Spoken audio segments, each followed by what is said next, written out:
মিলালো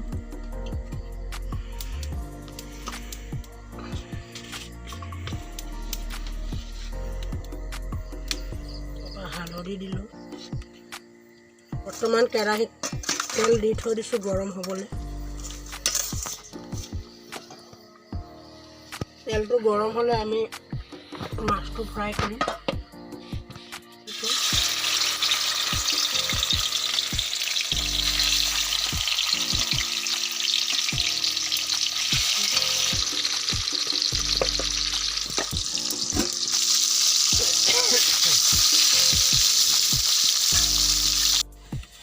বিলাহী আৰু এই শাল মাছৰ মাথা দি আজি মানে তৰকাৰীখন বনাম আৰু কেৰাহীত মই বৰ্তমান তেল নাই দিয়া আগৰ মাছ ভজা তেলেই আছে তাত মই আদা ৰচুন কেঁচা জলকীয়া দিছোঁ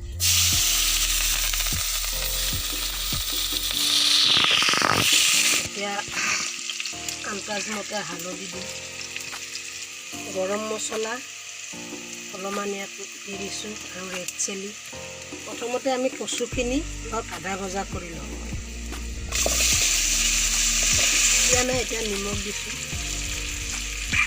আৰু যেনেকৈ আমি ৰান্ধি বাঢ়ি খাওঁ তেনেকৈ বনাইছোঁ এইটো মোৰ ঘৰ হয় যদি আপোনালোকে চেনেলটো যদি ভাল পায় মোৰ ভিডিঅ'টো যদি আপোনালোকে চাই ভাল পাইছে তেতিয়াহ'লে আপোনালোকে মোৰ চেনেলটোত ছাবস্ক্ৰাইব কৰিব শ্বেয়াৰ কৰিব লাইক কৰিব আৰু আপোনালোকে আগলৈ যদি মোক সঁহাৰি দি থাকে এনেকৈ মই আপোনালোকক ভিডিঅ' দেখাই গৈ থাকিম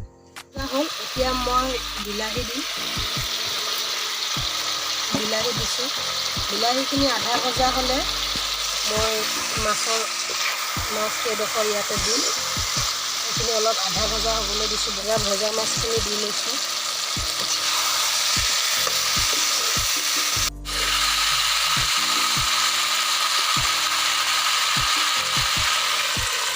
এতিয়া মই পানী ঢালিছোঁ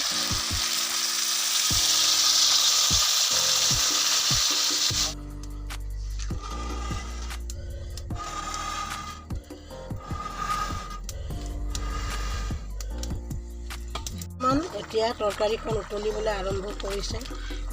আৰু আমি অলপ দেৰি পিছত অলপ পানীটো শুকাবলৈ দিছোঁ এয়া আৰু অলপ পানীটো শুকালে মানে আমি তৰকাৰীখন নমাই থ'ব পৰা যাব